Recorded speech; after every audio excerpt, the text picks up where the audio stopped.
Hi friends, ಎಲ್ಲರಿಗೂ ನಮಸ್ತೆ. ನಾನು ನಿಮ್ಮ Gayatri. Welcome back to Gayatri's life style.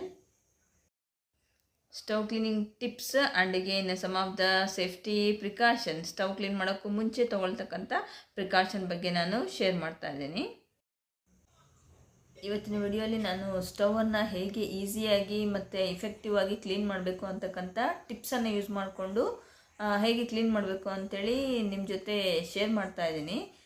Actually ಈ ಒಂದು ವಿಡಿಯೋ ಮಾಡೋದಕ್ಕೆ ಒಂದು ರೀಸನ್ ಇದೆ. ನಮ್ಮ ಫ್ರೆಂಡ್ ಆಗಿರ್ತಕ್ಕಂಥ, ಅದೇ ಕ್ಲೋಸ್ ಫ್ರೆಂಡ್ ಆಗಿರ್ತಕ್ಕಂಥ ಹಾಗೂ ನನ್ನ ಕೊಲೀಗ್ ಆಗಿರ್ತಕ್ಕಂಥ ಅಮೃನ್ ಮೇಡಮ್ ಅವ್ರು ಕೇಳಿದರು, ನಿಮ್ಮ ಸ್ಟವನ್ನು ಹೇಗೆ ಕ್ಲೀನ್ ಮಾಡ್ತಿರಲ್ಲ, ಪ್ಲೀಸ್ ಟಿಪ್ಸನ್ನು ಶೇರ್ ಮಾಡಿ ಅಂಥೇಳಿ. ಫ್ರೆಂಡ್ಸ್, ನಾನು ಯೂಸ್ ಮಾಡ್ತಕ್ಕಂಥ ಗ್ಯಾಸ್ ಸ್ಟವ್ ಬಂದು ಗ್ಲಾಸ್ ಗ್ಯಾಸ್ ಸ್ಟವ್. ಇದು ನೀವೇ ನೋಡ್ತಾ ಇರ್ಬೋದು, ಅದ್ರ ಮೇಲೆ ಸ್ವಲ್ಪ ಸ್ಟೇನ್ಸ್ ಎಲ್ಲ ಕಾಣ್ತಾ ಇದೆ. ಆ್ಯಕ್ಚುಲಿ ನಾನು ಭಾಳ ಹುಗ್ಸೋದಿಲ್ಲ ಅಡುಗೆ ಮಾಡೋವಾಗ, ಹಂಗಾಗಿ ಬರ್ನರ್ಸ್ ಏನಿವತ್ತು ನಾನು ಕ್ಲೀನ್ ಮಾಡ್ತಾ ಇಲ್ಲ. ಸ್ಟವ್ ಕ್ಲೀನ್ ಮಾಡೋಕ್ಕೂ ಮೊದಲು ನಾವು ಸ್ಟವಿನ ಗ್ರೇಟ್ಸ್ ಆ್ಯಂಡ್ ಬರ್ನರ್ಸನ್ನು ರಿಮೂವ್ ಮಾಡಬೇಕು. ನಾನಿವತ್ತು ಬರ್ನರ್ಸ್ ಏನು ಕ್ಲೀನ್ ಮಾಡ್ತಾ ಇಲ್ಲ, ಸೊ ಗ್ರೇಟ್ಸ್ ಅಷ್ಟೇ ನಾನು ರಿಮೂವ್ ಮಾಡಿದ್ದೀನಿ. ಇಲ್ಲಿ ನಾನು 1 ಸ್ಪೂನ್ ಆಫ್ ಸಾಲ್ಟನ್ನು, ಅಂದರೆ ಮನೆಯಲ್ಲಿ ಅಡುಗೆಗೆ ಬಳಸ್ತೀವಲ್ಲೇ ಅದೇ ಒಂದು ಸಾಲ್ಟನ್ನು ನಾನು ಎಲ್ಲ ಕಡೆ ಸ್ಟವ್ ಮೇಲೆ ಸ್ಪ್ರಿಂಕಲ್ ಮಾಡ್ತಾ ಇದ್ದೀನಿ. ನಿಮ್ಮ ಕಡೆ ಸೀ ಸಾಲ್ಟ್ ಏನಾದರೂ ಅವೈಲೇಬಲ್ ಇದ್ದರೆ ಅದು ಕೂಡ ಯೂಸ್ ಮಾಡ್ಬೋದು, ಬೆಸ್ಟ್ ರಿಸಲ್ಟ್ ಕೊಡುತ್ತೆ. ಅದು ಕೂಡ ನನ್ನ ಕಡೆ ಅದು ಇರಲಿಲ್ಲ, ಅದಕ್ಕೆ ನಾನು ನಾರ್ಮಲ್ ಸಾಲ್ಟ್, ಅಡುಗೆಗೆ ಬಳಸ್ತಕ್ಕಂಥ ಸಾಲ್ಟನ್ನೇ ನಾನು ಇಲ್ಲಿ ಬಳಸ್ತಾ ಇದ್ದೀನಿ. ಒಂದು ಸ್ಕ್ರಬ್ಬರನ್ನು ತೋರಿಸಿದ್ದೀನಿ ನಿಮಗೆ. ಇವಾಗ ಸ್ಕ್ರಬ್ಬರನ್ನು ನಾನು ಮೊದಲಿಗೆ ಹಾಟ್ ವಾಟರಲ್ಲಿ ಡಿಪ್ ಮಾಡಿ ತೊಗೊಂಡಿದ್ದೀನಿ. ಈಗ ನಾವು ಆ ಸ್ಕ್ರಬ್ಬರನ್ನು ಯೂಸ್ ಮಾಡ್ಕೋತಾ ಸ್ಟವನ್ನು ಸ್ವಲ್ಪ ತಿಕ್ಕೊಳ್ಬೇಕು. ಈ ಒಂದು ಸ್ಕ್ರಬ್ಬರಲ್ಲಿ ಮೊದಲಿಗೆ ನಾವು ಸ್ಟವನ್ನು ಉಜ್ಕೊಳ್ಳೋಣ ಲೈಟಾಗಿ. ಅದು ಭಾಳ ಎಫರ್ಟ್ ಏನು ಹಾಕೋ ಕೆಲಸ ಇಲ್ಲ. ಆ್ಯಕ್ಚುಲಿ ನನ್ನ ಸ್ಟವ್ ಏನು ಅಷ್ಟೊಂದು ಗಲೀಜಾಗಿಲ್ಲ, ಯಾಕಂದರೆ ಹುಗ್ಸೋದಿಲ್ಲ. ನಾವು ಸ್ಟವ್ ಕ್ಲೀನ್ ಮಾಡೋಕ್ಕೂ ಮುಂಚೆ ಯಾವಾಗೂ ನೆನಪಿಟ್ಕೊಳ್ಬೇಕು, ಫಸ್ಟ್ ಸ್ಟವ್ ಕೂಲ್ ಡೌನ್ ಆಗಬೇಕು. ತಂಪಾದ ಮೇಲೇ ನಾವು ಸ್ಟವನ್ನು ಕ್ಲೀನ್ ಮಾಡಬೇಕು. ಒಬ್ಬೊಬ್ರು ಏನು ಮಾಡ್ತಾರೆ, ನೀರನ್ನು ಹಾಕಿ ಸ್ಟವನ್ನು ತೊಳಿತಾ ಇರ್ತಾರೆ. ಆ ಥರ ಮಾಡಬಾರ್ದು. ಗ್ಯಾಸ್ ಪೈಪ್ ಒಳಗೆ, ನೆಕ್ಸ್ಟ್ ಬರ್ನರ್ ಒಳಗೆ ನೀರು ಹೋಗಿಬಿಡುತ್ತೆ. ಆವಾಗೇನಾಗುತ್ತೆ, ಸ್ಟವ್ ಕೆಟ್ಟೋಗುತ್ತೆ.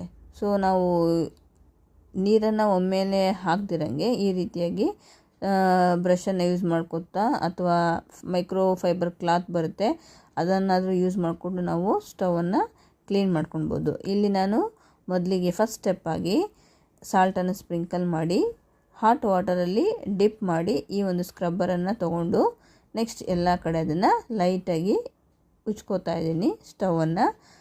ವಿಡಿಯೋಲಿ ನೋಡ್ತಾ ಇರ್ಬೋದು ನೀವು.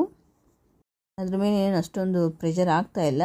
ಸೊ ಈಗ ಇನ್ನೊಂದು ಸಲ ಬೇರೆ ಕ್ಲೀನ್ ವಾಟರನ್ನು ತೊಗೊಳ್ತಾ ಇದ್ದೀನಿ. ಇದೆಲ್ಲ ವಾಮ್ ವಾಟರನ್ನೇ ಯೂಸ್ ಮಾಡ್ತಾ ಇದ್ದೀನಿ ನಾನು. ಮೊದಲೇ ಒಂದು ಪಾತ್ರೆಯಲ್ಲಿ 1/2 ಲೀಟರ್ ಆಫ್ ವಾಟರನ್ನು ನಾನು ಬಾಯ್ಲ್ ಮಾಡ್ಕೊಂಡು ಇಟ್ಕೊಂಡಿದ್ದೆ. ಅದನ್ನು ಒಂದು 3 to 4 ಟೈಮ್ಸು ನೀರನ್ನು ಚೇಂಜ್ ಮಾಡ್ಕೋತಾ ಇಲ್ಲಿ ಸ್ಟವನ್ನು ಕ್ಲೀನ್ ಮಾಡ್ಕೋತಾ ಇದ್ದೀನಿ. ಸೊ ಫಸ್ಟ್ ಸ್ಟೆಪ್ಪಲ್ಲಿ ಕ್ಲಿಯರ್ ಆಗಿದೆ. ಸಾಲ್ಟನ್ನು ಸ್ಪ್ರಿಂಕಲ್ ಮಾಡಿ ಉಜ್ಜಿದ್ದು ಆಗಿದೆ. ನೆಕ್ಸ್ಟ್ ನಾನಿಲ್ಲಿ ಒಂದು 2 ಗ್ಲಾಸ್ ಆಫ್ ವಾಟರ್ಗೆ 2 tablespoon of vinegar, white ವಿನೇಗರನ್ನು ಯೂಸ್ ಮಾಡ್ತಾ ಇದ್ದೀನಿ. ದೆನ್ ಒಂದು 1 ಟೇಬಲ್ ಸ್ಪೂನ್ ಆಫ್ ಬೇಕಿಂಗ್ ಸೋಡಾವನ್ನು ಕೂಡ ನಾವು ಆ್ಯಡ್ ಮಾಡ್ಕೊಳ್ತೀವಿ ಇದರಲ್ಲಿ. ವಿನೇಗರ್ಗೆ ಮತ್ತು ಬೇಕಿಂಗ್ ಸೋಡಾಗೆ ಒಂದು ಟಫ್ ಸ್ಟೈನ್ಸನ್ನು ರಿಮೂವ್ ಮಾಡ್ತಕ್ಕಂಥ ಕೆಪಾಸಿಟಿ ಇರುತ್ತೆ. ಸೊ ನಾನಿಲ್ಲಿ ವಾಮ್ ವಾಟರ್ಗೆ 2 ಗ್ಲಾಸ್ ಆಫ್ ವಾಮ್ ವಾಟರ್ಗೆ 2 tablespoon of white vinegar plus 1 tablespoon of baking ಸೋಡಾವನ್ನು ಆ್ಯಡ್ ಮಾಡಿದ್ದೀನಿ. ಎಲ್ಲದನ್ನು ಚೆನ್ನಾಗಿ ಮಿಕ್ಸಪ್ ಮಾಡ್ಕೊಂಡಿದ್ದೀನಿ. ಇವಾಗ ಏನು ಮಾಡಬೇಕು, ಇನ್ನೊಂದು ಸಲ ಅದೇ ಸ್ಕ್ರಬ್ಬರನ್ನು ಬಳಸ್ಕೊಂಡು ಲೈಟಾಗಿ ಇನ್ನೊಂದು ಸಲ ಈ ಒಂದು ಡೈಲ್ಯೂಟೆಡ್ ವಾಟರಿಂದ ಏನು ಮಾಡಬೇಕು, ನಾವು ಸ್ಟವನ್ನು ಎಲ್ಲ ಕಡೆ ಉಜ್ಕೊಳ್ಬೇಕು ಒಂದು ಸಲ. ಇದು ಒಂದು easy DIY for stove cleaning ಅಂತ ಹೇಳ್ಬೋದು. ಮತ್ತೊಂದು ಸಲ ನಾನು ಆ ಡೈಲ್ಯೂಟೆಡ್ ವಾಟರ್ ಅಂದರೆ ವಿನೇಗರ್ ಪ್ಲಸ್ ಅಡುಗೆ ಸೋಡಾನ ಎರಡನ್ನೂ ಬಳಸಿ ಇಲ್ಲಿ ಏನು ಮಾಡ್ತಾಯಿದ್ದೀನಿ, ಆ ಒಂದು ವಾಟರನ್ನು ಯೂಸ್ ಮಾಡಿಕೊಂಡು ಬ್ರಷಲ್ಲಿ ಇಲ್ಲಿ ಎಲ್ಲ ಕಡೆ ಆ ವಾಟರನ್ನು ಸ್ಪ್ರೆಡ್ ಮಾಡಿಕೊಂಡು ಲೈಟಾಗಿ ನಾನು ಉಜ್ಕೊಳ್ತಾ ಇದ್ದೀನಿ. ಫ್ರೆಂಡ್ಸ್, ರೆಗ್ಯುಲರಾಗಿ ನಾವು ಸ್ಟವನ್ನು ಯಾವಾಗೂ ಕ್ಲೀನಾಗಿ ಇಟ್ಕೊಂಡಿರಬೇಕು. ಹಾಗಂತೇಳಿ ನೀರು ಹಾಕಿ ತೊಳೆಯೋಕ್ಕೆ ಹೋಗಬಾರ್ದು. ಎವ್ರಿ ಡೇ ಆಫ್ಟರ್ ಕುಕ್ಕಿಂಗ್ ಆದಮೇಲೆ ಸ್ಟವನ್ನು ನಾವು ಕೂಲ್ ಡೌನ್ ಮಾಡಿ ನೆಕ್ಸ್ಟು ಒಂದು ಏನದು ಮೈಕ್ರೋಫೈಬರ್ ಕ್ಲಾತನ್ನು ಹಾಟ್ ವಾಟರಲ್ಲಿ ಡಿಪ್ ಮಾಡಿ ಯಾವುದಾದ್ರೂ ಒಂದು ಕ್ಲೀನಿಂಗ್ ಸೊಲ್ಯೂಷನ್ಸ್ ಬರುತ್ತಲ್ಲ, ಲೈಕ್ ವಿಮ್, ಪ್ರಿಲ್, ಆ ಥರ ಒಂದು ಏನಾದರೂ ಒಂದು ಸ್ವಲ್ಪ ಆ್ಯಡ್ ಮಾಡಿ ಬಿಸಿ ನೀರಲ್ಲಿ ನಾವು ಮೈಕ್ರೋಫೈಬರ್ ಕ್ಲಾತನ್ನು ಡಿಪ್ ಮಾಡಿ ಅದರಿಂದ ನಾವು ರೆಗ್ಯುಲರಾಗಿ ಕ್ಲೀನ್ ಮಾಡ್ಕೊಂಡು ಬರ್ತಾ ಇರಬೇಕು. ಡೀಪ್ ಕ್ಲೀನಿಂಗ್ ಅಂತ ಹೇಳಿದ್ರೆ ವೀಕ್ ಮಾಡಿಕೊಂಡ್ರು ಸಾಕು. ನೆಕ್ಸ್ಟ್ ನಾನಿಲ್ಲಿ ಒಂದು ಹಳೆ ಟೂತ್ ಬ್ರಷನ್ನು ತೊಗೊಂಡಿದ್ದೀನಿ. ಒಂದು ಸ್ಟೀಲ್ ಇರ್ತದಲ್ಲ, ಆ ಏರಿಯಲ್ಲಿ ಏನಾದರೂ ಸ್ವಲ್ಪ ಸ್ಟೈನ್ಸ್ ಇದ್ದರೆ, ಟಫ್ ಸ್ಟೈನ್ ಇದ್ದರೆ ನಾವು ಬ್ರಷಿಂದ ತಿಕ್ಕೊಳ್ಳಿಕ್ಕೆ ಆಗಲ್ಲ. ಒಂದೊಂದು ಕಡೆ ಅಷ್ಟೊಂದು ಸ್ಪೇಸ್ ಇರಲ್ಲ, ಬ್ರಷ್ ಯೂಸ್ ಮಾಡಿ ತಿಕ್ ಮಾಡ್ತಕ್ಕಂಥ ಸ್ಪೇಸ್ ಅಷ್ಟು ಇರೋದಿಲ್ಲ. ಸೊ ನಾವೇನು ಮಾಡ್ತೀವಿ, ಟೂತ್ ಬ್ರಷನ್ನು ಯೂಸ್ ಮಾಡಿಕೊಂಡು, ಅಥವಾ ಸ್ಟವ್ ಕ್ಲೀನ್ ಮಾಡೋದಕ್ಕೆ ಒಂದು ಬ್ರಷ್ ಬರುತ್ತೆ, ಅದರ ಒಂದು ಬ್ರಿಸಲ್ಸ್ ಭಾಳ ಸ್ಟ್ರಾಂಗ್ ಆಗಿರುತ್ತೆ. ನಾನು ಅದನ್ನು ಯೂಸ್ ಮಾಡ್ತಾ ಇಲ್ಲ, ಇಲ್ಲಿ ಹಳೆ ಒಂದು ಬ್ರಷನ್ನು ಯೂಸ್ ಮಾಡ್ತಾ ಇದ್ದೀನಿ. ನೀವು ಬೇಕಿದ್ದರೆ ಸ್ಟವ್ ಕ್ಲೀನ್ ಮಾಡ್ತಕ್ಕಂಥ ಬ್ರಷನ್ನು ಕೂಡ ಯೂಸ್ ಮಾಡಿಕೊಂಡು ಮಾಡ್ಬೋದು. ಫ್ರೆಂಡ್ಸ್, ನಾನು ಇಲ್ಲಿ 2 ಸ್ಟೆಪ್ ಪ್ರೊಸೆಸ್ ಆಗಿ ಬ್ರಷ್ ತೊಗೊಂಡು ಎಲ್ಲ ಕಡೆ ಮುಚ್ಕೊಂಡಿದ್ದೀನಿ. ಈಗ ನೆಕ್ಸ್ಟ್ ಏನು ಮಾಡಬೇಕು, ಮೈಕ್ರೋಫೈಬರ್ ಕ್ಲಾತನ್ನು ಯೂಸ್ ಮಾಡಿಕೊಂಡು ಎಲ್ಲ ಕಡೆ ನಾವು ಅದನ್ನು ವೈಪೌಟ್ ಮಾಡಬೇಕು. ಅದಕ್ಕೂ ಮುಂಚೆ ನಾವು ಉಜ್ಜಾದಮೇಲೆ ಒಂದು 10 to 15 ಮಿನಿಟ್ಸ್ ಆ ಒಂದು ಸೊಲ್ಯೂಷನನ್ನು ಸ್ಟವ್ ಮೇಲೆ ಬಿಟ್ಟಿರಬೇಕು. ನೀಟಾಗಿ ಎಲ್ಲ ಅಬ್ಸರ್ವ್ ಆಗಬೇಕು ಅದು ಸ್ಟೈನ್ಸು. ಸೊ ನೆಕ್ಸ್ಟ್ ಏನು ಮಾಡಬೇಕು, ನಾವು ಒಂದು ಮೈಕ್ರೋಫೈಬರ್ ಕ್ಲಾತನ್ನು ಯೂಸ್ ಮಾಡಿಕೊಂಡು ಎಲ್ಲ ಕಡೆ ನೀಟಾಗಿ ಒರೆಸ್ಕೊಳ್ಬೇಕು, ನೀರೆಲ್ಲ ವೈಪೌಟ್ ಮಾಡ್ಕೊಳ್ಬೇಕು. ಕ್ಲಾತ್ ಭಾಳ ಗಲೀಜಾಗಿರೋದ್ರಿಂದ ನಾನು ಮತ್ತೊಂದು ಸಲ ವಾಶ್ ಮಾಡಿಕೊಂಡು ಈಗ ಇನ್ನೊಂದು ಸಲ ಒಂದು ಬಾಣಲಿಗೆ ಬಿಸಿನೀರನ್ನು ಹಾಕ್ಕೊಂಡಿದ್ದೀನಿ. ಅಷ್ಟೊಂದು ಬಿಸಿ ಅಲ್ಲ, ಲೈಕ್ ಲೀಕ್ ವಾಮ್ ವಾಟರ್ ಆಗಿ ತೊಗೊಂಡಿದ್ದೀನಿ. ಈಗ ಮೈಕ್ರೋಫೈಬರ್ ಕ್ಲಾತನ್ನು ಆ ನೀರಲ್ಲಿ ಕ್ಲೀನ್ ಮಾಡ್ಕೊತಾ ಇದ್ದೀನಿ. ದೆನ್ ನಾವು ಕ್ಲಾತನ್ನು ಯೂಸ್ ಮಾಡಿಕೊಂಡು ಎಲ್ಲ ಕಡೆ ಸ್ಟವನ್ನು ನೀಟಾಗಿ ಒರೆಸ್ಕೊಳ್ಳೋಣ. ಇದು ನಾವು ಡೀಪ್ ಕ್ಲೀನಿಂಗ್ ಪ್ರೊಸೆಸ್ ಅಂತ ಹೇಳ್ಬೋದು. ಡೈಲಿ ಇಷ್ಟೆಲ್ಲ ಮಾಡೋಕ್ಕಾಗೋದಿಲ್ಲ. ಸೊ ಈಗ ನೀವು ನೋಡ್ತಾ ಇರ್ತಕ್ಕಂಥ ಮೈಕ್ರೋಫೈಬರ್ ಕ್ಲಾತನ್ನು ಹಾಟ್ ವಾಟರಲ್ಲಿ ಡಿಪ್ ಮಾಡಿಕೊಂಡು ನಾವು ಈಸಿಯಾಗಿ ಡೈಲಿ ರೆಗ್ಯುಲರ್ ಕ್ಲೀನಿಂಗ್ ಆಗಿ ನಾವು ಸ್ಟವನ್ನು ಕ್ಲೀನ್ ಮಾಡ್ಕೊಳ್ಬೋದು. ನಾವು ವೀಕ್ಲಿ ಒನ್ಸ್ ಡೀಪ್ ಕ್ಲೀನಿಂಗ್ ಮಾಡಬೇಕಪ್ಪ ಅಂತಂದರೆ ಈ ಥರ DIY ಸೊಲ್ಯೂಷನ್ಸನ್ನು ಮಾಡಿಕೊಂಡು ಎಲ್ಲ ಕಡೆ ಸ್ಪ್ರೇ ಮಾಡಿ ಒಂದು ಸ್ವಲ್ಪ ಬ್ರಷಲ್ಲಿ ಉಜ್ಕೊಂಡು ನಾವು ಡೀಪ್ ಕ್ಲೀನಿಂಗ್ ಆಗಿ ಮಾಡ್ಕೊಳ್ಬೋದು. ನಾನೇನು ಬರ್ನರ್ಸನ್ನು ಕ್ಲೀನ್ ಮಾಡ್ತಾ ಇಲ್ಲ, ಆ್ಯಕ್ಚುಲಿ ಹೇಳಿದೆ ಮೊದಲಿಗೆ ಬರ್ನರನ್ನು ಅಷ್ಟೊಂದೇನು ಗಲೀಜಾಗಿಲ್ಲ. ಆ್ಯಂಡ್ ಬರ್ನರ್ಸ್ ಯಾವಾಗೂ ನಾವು ತೊಳಿಬಾರ್ದು, ನೀರದು ಹೋದರೆ ಅವು ಸರಿಯಾಗಿ ಫ್ಲೇಮ್ ಉರಿಯೋದಿಲ್ಲ ಬರ್ನರಲ್ಲಿ. ಸ್ಟ್ರಾಂಗ್ ಸ್ಟೈನ್ಸ್ ರಿಮೂವ್ ಮಾಡಬೇಕಂತಂದರೆ ಹಾಟ್ ವಾಟರಲ್ಲಿ baking soda, vinegar and then dish soap ಬರ್ತಾವಲ್ಲ, ಅಂದರೆ ವಿಮ್ ಜೆಲ್ ಅಥವಾ ಪ್ರಿಲ್ ಜೆಲ್ಲನ್ನು ಬಳಸ್ಕೊಂಡು ನಾವು ಟಫ್ ಸ್ಟೈನ್ಸನ್ನು ರಿಮೂವ್ ಮಾಡ್ಕೊಳ್ಬೋದು. ನೆಕ್ಸ್ಟ್ ಸ್ಟೆಪ್ ಬಂದು ಸ್ಕಾಚ್ ಬರುತ್ತಲ್ಲ, ಆ ಒಂದು ವೈಪ್ಸನ್ನು ತೊಗೊಂಡು ನಾವು ಸ್ಟವನ್ನು ಇನ್ನೊಂದು ಸಲ ನೀಟಾಗಿ ಒರೆಸ್ಕೊಳ್ಬೇಕು. ಫ್ರೆಂಡ್ಸ್, ಈ ಒಂದು ಸ್ಕಾಚ್ ವೈಪರ್ಸು ಎಲ್ಲ ಕಡೆ ಗ್ರಾಸರಿ ಶಾಪ್ಸ್ ಅಥವಾ ಮಾಲ್ಸಲ್ಲಿ, ಸೂಪರ್ ಮಾರ್ಕೆಟಲ್ಲಿ ಅವೈಲಬಲ್ ಆಗಿರ್ತವೆ. ಸೊ ಈ ಒಂದು ಪಾಕೆಟಲ್ಲಿ ಐ ಥಿಂಕ್ 3 ಸ್ಕಾಚ್ ಮ್ಯಾಟ್ಸ್ ಅಂತ ಹೇಳ್ಬೋದು ವೈಪ್ಸ್ ಬಂದಿರ್ತವೆ.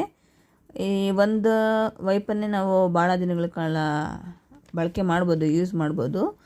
ನಾನು ಫಸ್ಟ್ ಆ ಒಂದು ಸ್ಕಾಚ್ ವೈಪನ್ನು ತೊಗೊಂಡು ಹಾಟ್ ವಾಟರಲ್ಲಿ ಡಿಪ್ ಮಾಡಿ ನೀರೆಲ್ಲ ಡ್ರೈನ್ ಔಟ್ ಮಾಡ್ತಾಯಿದ್ದೀನಿ. ಇದು ತುಂಬ ಈಸಿ ಮೆಥಡು. ನಾವು ಈ ಥರ ಸ್ಕಾಚ್ ವೈಪ್ಸನ್ನು ಯೂಸ್ ಮಾಡಿಕೊಂಡು ಸ್ಟವ್ ಏರಿಯಾವನ್ನು ಅಥವಾ ಕಿಚನ್ ಕೌಂಟರನ್ನು ಭಾಳ ಫಾಸ್ಟಾಗಿ ರೆಗ್ಯುಲರ್ ಕ್ಲೀನಿಂಗ್ ಮಾಡ್ಕೊಳ್ಬೋದು. ಆ್ಯಂಡ್ ಈ ಥರ ಸ್ಕಾಚ್ ವೈಪ್ಸ್ ಯೂಸ್ ಮಾಡೋದ್ರಿಂದ ನಮ್ಮ ವರ್ಕ್ ಕೂಡ ಈಸಿ ಅನಿಸುತ್ತೆ, ಭಾಳ ಎಫರ್ಟ್ ಹಾಕಿದ್ವಪ್ಪ ಅಂತೇಳಿ ಅನಿಸೋದೇ ಇಲ್ಲ. ಸೊ ಸ್ಕಾಚ್ ವೈಪ್ಸನ್ನು ನಮ್ಮ ರೆಗ್ಯುಲರ್ ಕ್ಲೀನಿಂಗ್ ರೊಟೀನ್ಸ್ಗೆ ನಾವು ಯೂಸ್ ಮಾಡೋದು ತುಂಬಾ ಗುಡ್ ಚಾಯ್ಸ್ ಅಂತೇಳಿ ಅಂದ್ಕೊಳ್ತೀನಿ. ನಾನು ಪ್ರತಿಯೊಂದು ಸ್ಟವ್ ಕಾರ್ನರ್ಸನ್ನು ಕೂಡ ಕ್ಲೀನ್ ಮಾಡ್ಕೊತಾ ಇದ್ದೀನಿ ಈ ಒಂದು ಸ್ಕಾಚ್ ವೈಪನ್ನು ಅಥವಾ ವೈಪ್ಸನ್ನು ಯೂಸ್ ಮಾಡಿಕೊಂಡು. ಈಸಿಯಾಗಿ ಬಂದ್ಬಿಡುತ್ತೆ ಸ್ಟೈನ್ಸ್ ಎಲ್ಲ ತುಂಬಾ. ನೋಡಿ, ಸ್ಕಾಚ್ ವೈಪ್ ಯೂಸ್ ಆದಮೇಲೆ ಎಷ್ಟು ಶೈನ್ ಆಗ್ತಾಯಿದೆ. ನಾನು ಈ ಒಂದು ಸ್ಟೆಪ್ಪನ್ನು 2 ಸಲ ಯೂಸ್ ಮಾಡ್ತಾಯಿದ್ದೀನಿ. ಸ್ಪ್ರೇ ಮಾಡಿ ಟಿಶ್ಯೂಯಿಂದ ವೈಪೌಟ್ ಮಾಡಬೇಕು ಕ್ಲೀನಾಗಿ. ಆವಾಗ ಸ್ಟವ್ ತುಂಬಾ ಪಳಪಳ ಅಂಥೇಳಿ ಹೊಳಿತಾ ಇರುತ್ತೆ. ಫ್ರೆಂಡ್ಸ್, ಯಾವಾಗೂ ನಾವು ಸ್ಟವ್ ಕ್ಲೀನ್ ಮಾಡೋಕ್ಕೂ ಮುಂಚೆ ಈ ಒಂದು ಪ್ರಿಕಾಷನನ್ನು ಮರಿಲೇಬಾರ್ದು. ಸ್ಟವ್ ಬಿಸಿ ಇರೋವಾಗ ಯಾವತ್ತೂ ನಾವು ಕ್ಲೀನ್ ಮಾಡಬಾರ್ದು. ಯಾಕಂದರೆ ಬರ್ನರ್ಸ್ ಬ್ರೇಕ್ ಆಗ್ತಕ್ಕಂಥ ಚಾನ್ಸಸ್ ಇರುತ್ತೆ. ಈಗ ಏನು ಮಾಡಿರ್ತೀವಿ, ನಾವು ಕುಕ್ ಮಾಡಿರ್ತೀವಿ, ಆಯ್ತಪ್ಪ ಹಿಂದೆನೇ ಕ್ಲೀನ್ ಮಾಡಿಬಿಡೋಣ ಅಂತ ಅನ್ಕೊತೀವಿ. ಅದು ತಪ್ಪು. ಯಾಕಂದರೆ ಬರ್ನರ್ಸ್ ಎಲ್ಲ ತುಂಬ ಹೀಟ್ ಆಗಿರ್ತವೆ. ನಾವು ಹೀಟ್ ಇರೋವಾಗ ಅದ್ರ ಮೇಲೆ ನೀರೇನಾದರೂ ಹಾಕಿದ್ರೆ ಡೆಫಿನೆಟ್ಲಿ ಬರ್ನರ್ಸು ಬ್ರೇಕ್ ಆಗಿಬಿಡ್ತವೆ. ಸೊ ನಾವೇನು ಮಾಡಬೇಕು, ಯಾವಾಗೂ ನಾವು ಕ್ಲೀನಿಂಗ್ ಪ್ರೊಸೆಸನ್ನು ಅಡುಗೆ ಆದಮೇಲೆ ಸ್ಟವ್ ಚೆನ್ನಾಗಿ ಕೂಲ್ ಡೌನ್ ಆದಮೇಲೆ, ತಂಪಾದಮೇಲೆ ನಾವು ಈ ಒಂದು ಕ್ಲೀನಿಂಗ್ ಪ್ರೊಸೆಸನ್ನು ಮಾಡಬೇಕು. ವಿಡಿಯೋಲಿ ನೋಡ್ಬೋದು, ವಿಸಿಬಲ್ ಇದೆ. ನಾನು ಇವಾಗ ಸ್ಟವೆಲ್ಲ ಕ್ಲೀನ್ ಮಾಡ್ಕೊಂಡಿದ್ದಾಯಿತು. ಲಾಸ್ಟಿಗೆ ಗ್ರೇಟ್ಸನ್ನು ಸ್ಟವ್ಗೆ ಹಾಕ್ತಾಯಿದ್ದೀನಿ. ಅವುಗಳ ಪ್ಲೇಸಲ್ಲಿ ನಾನಿವತ್ತಿನ ವಿಡಿಯೋಲಿ ಬರ್ನರ್ಸ್ ಕ್ಲೀನ್ ಮಾಡ್ತಾಯಿಲ್ಲ. ಬರ್ನರ್ ಕ್ಲೀನ್ ಮಾಡಬೇಕು ಅಂತೇಳಿ ಇದ್ದರೆ 15ರಿಂದ 20 ನಿಮಿಷ ಬಿಸಿನೀರಲ್ಲಿ ಉಪ್ಪನ್ನು ಹಾಕಿ ದೆನ್ ಆ ಬರ್ನರ್ಸನ್ನು ಅದರೊಳಗೆ ಹಾಕಿಟ್ಬಿಡ್ರಿ ಒಂದು 15ರಿಂದ 20 ನಿಮಿಷ. ನೆಕ್ಸ್ಟ್ ಯಾವುದಾದ್ರೂ ಒಂದು ಸಾಫ್ಟ್ ಬ್ರಷಿಂದ ನಾವು ಅದು ಬರ್ನರ್ಸನ್ನು ಕ್ಲೀನ್ ಮಾಡ್ಕೊಳ್ಬೋದು. ಸ್ಟವ್ಗೆ ಇರ್ತಕ್ಕಂಥ 4 ಗ್ರೇಟ್ಸನ್ನು ನಾನು ಫಿಕ್ಸ್ ಮಾಡಿದ್ದೀನಿ. ಫ್ರೆಂಡ್ಸ್, ಈಗ ಸ್ಟವ್ ಹೇಗೆ ಕಾಣ್ತಾ ಇದೆ? ತುಂಬ ಶೈನಿಯಾಗಿ ಕಾಣಿಸ್ತಾ ಇದೆ ಅಲ್ವಾ? ಫ್ರೆಂಡ್ಸ್, ಈ ವಿಡಿಯೋ ನಿಮಗೆ ಇಷ್ಟ ಆಗಿದರೆ, ನಾನು ಶೇರ್ ಮಾಡಿರ್ತಕ್ಕಂಥ ಟಿಪ್ಸ್ ನಿಮಗೆ ಯೂಸ್ಫುಲ್ ಅನಿಸಿದ್ರೆ ಪ್ಲೀಸ್ ಒಂದು ಲೈಕ್ ಕೊಡಿರಿ. ನಿಮ್ಮ ಫ್ರೆಂಡ್ಸ್ ಆ್ಯಂಡ್ ರಿಲೇಟಿವ್ಸ್ಗೆ ಶೇರ್ ಮಾಡೋದನ್ನು ಮರಿಬೇಡ್ರಿ. And please to subscribe my channel. Thank you for watching. Take care. Bye.